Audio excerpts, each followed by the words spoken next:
আসসালামু আলাইকুম। আশা করছি সকলে অনেক অনেক ভালো আছেন।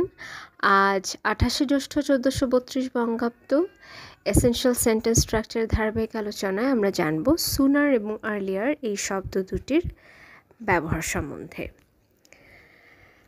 বাক্যে এই শব্দগুলো যদি আমরা ব্যবহার করে থাকি সেক্ষেত্রে সুনার শব্দটি ব্যবহৃত হয় কম্প্যারিজন বোঝাতে, অর্থাৎ কোনো একটি কাঙ্ক্ষিত সময়ের আগে কোনো কিছু হয়ে গিয়েছে সেক্ষেত্রে আমরা ব্যবহার করব সুনার শব্দটি, এবং কোনো একটি নির্দিষ্ট পয়েন্ট অফ টাইমের আগে কোনো কিছু হয়ে গিয়েছে সেটা বোঝাতে আমরা ব্যবহার করব আর্লিয়ার শব্দটি।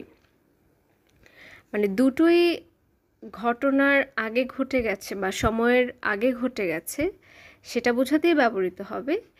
এখানে ডিফারেন্সটা হচ্ছে নির্দিষ্ট পয়েন্ট অফ টাইম বোঝায় যদি, তখন আমরা ব্যবহার করব আর্লিয়ার, এবং যদি ব্যবহারটা ইডিওমেটিক বা কম্পারেটিভ হয় অর্থাৎ কম্প্যারিজন বোঝাতে ব্যবহৃত হয় তখন আমরা ব্যবহার করব সুনার শব্দটি। আমরা উদাহরণ দিয়ে দেখতে পারি, sooner or later he will find out the truth, অথবা I got there sooner than I expected। এবং আর্লিয়ার শব্দ দিয়ে আমরা দেখতে পারি উদাহরণ, we discussed this earlier in the meeting, অথবা she called me earlier today। অসংখ্য ধন্যবাদ।